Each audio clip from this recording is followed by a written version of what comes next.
also story like women are being killed, or young people are being killed, threatened, or people foster, like people, we lose people during the times of politics, and these things are happening intentionally.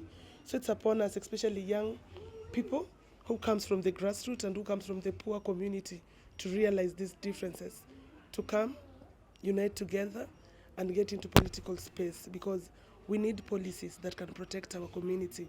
We need leaders. We don't need dealers, because for the longest time in political space we've been having dealers, people who come, they get a deal, and then when it's time for development, they are nowhere to be seen. Right now, we need people who are responsible, people who will bring change in our community, people who will work for the community and put our community at the center of their hearts. We don't need dealers in Kibra constituency. For women, of course, if you're a young woman, there are many issues. If you're married, if you have children, um, the unfortunately there are many things that come up during elections. Smearing of candidates, and women are particularly prone to this. They are victimized on social media and everything, so it has impact on your family. And if you have children, you can imagine your children seeing something very derogatory about you, and it would affect them.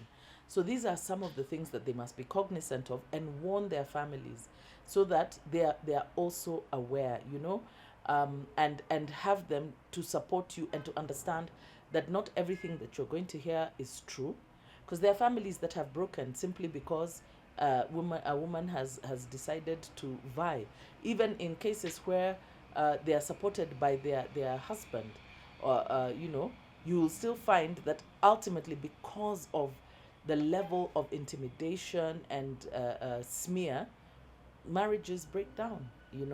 Families get very, very hurt, and that's why a lot of women are afraid. They're afraid of, so now what's going to happen, the way women are covered, the kind of smear campaigns, and of course these days with social media, by the time you're catching up with the truth, the lie has done quite a bit of rounds. So it's not something that should be taken lightly. Our political parties are not sincere.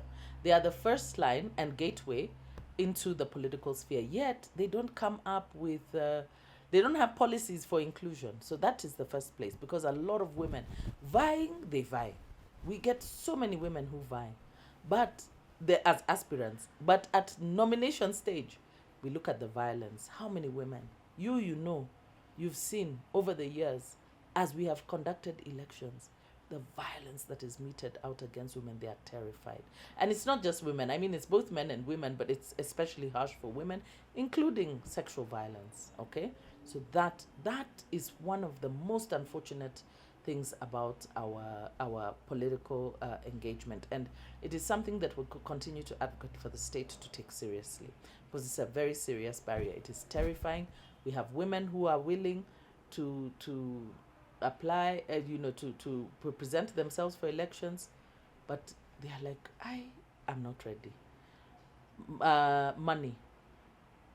And unfortunately, political parties are really the first place where women really face a lot of misfortune and unfairness. Our political parties are not fair in terms of their principles on inclusion. You will find that women do go in, they really work hard for the party, but the party leaderships have certain preferred candidates. So it is important to join a party, and it's important for you to join the party and be effective in the party, okay? However, we do have cases of women who have vied as independents and have won, because they've built capital, social and political capital, and people are sure that this is a good leader. And so, regardless of party or not having a party, they choose these candidates. And it has happened more times, many, many times, which is why you find severally, when a lot of women are shortchanged at party level, they tend to go for independent candidates. Of course, being in a party makes it easier, because parties have instant recognition and they have support structures that can make it easier for you to vie. So it's always advisable to go with a party. Independent candidates is an uphill task, but if you do have the necessary social and political capital, it's a winning formula as well.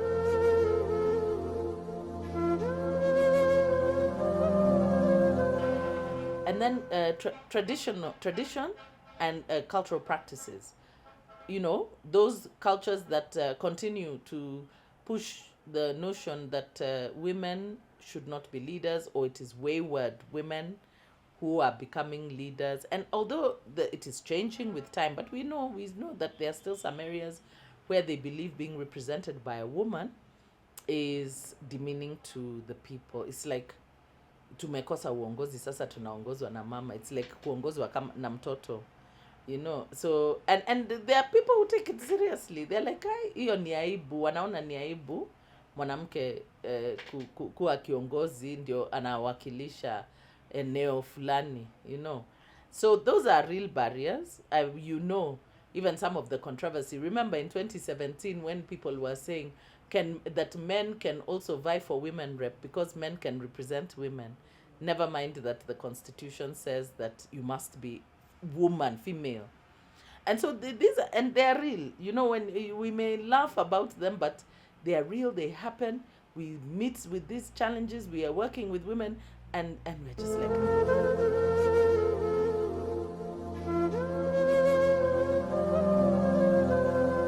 listen, the Constitution is perhaps the one document that has really helped women.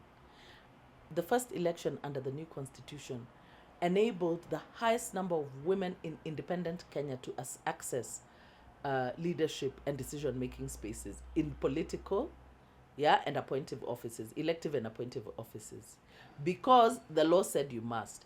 But the politicians, led by the president, have been exercising veto power over the constitutional provisions for women. They have refused to implement the 2/3 gender rule.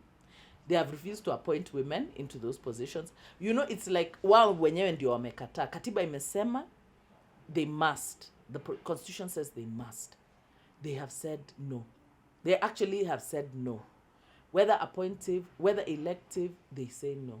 So it has really been, you can see the mindset of the transformation that we want with the Constitution is held back because of the kind of leaders we have. Yeah? But the Constitution 2010 is a transformative document, and if it is implemented in full, we will have women. And not just women. Kenya will become a more equitable society, and we will go from that minimum 1/3 to 50-50.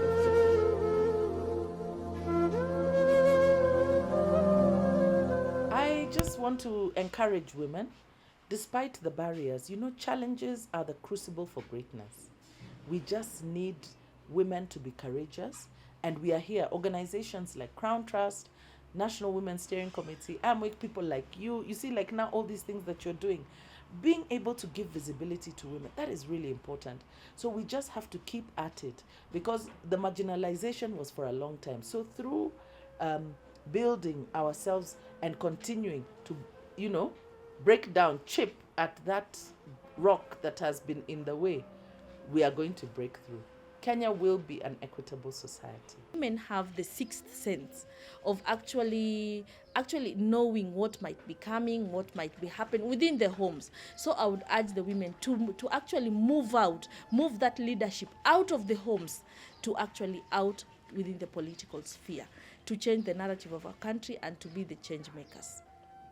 Again, we need to update our curriculum, especially the stories of our curriculum, to bring the faces of women so that young girls can realize they are women and they can resonate with these women. And at the same time also, I'm looking at how can we do mentorship. It's upon me now. When I grew up in Kibra, and I would love girls to be angry all the time for change and for positive transformation in this community. Then it's upon us women who are elderly enough to start mentoring. It's one woman at a time. We don't need to go for numbers.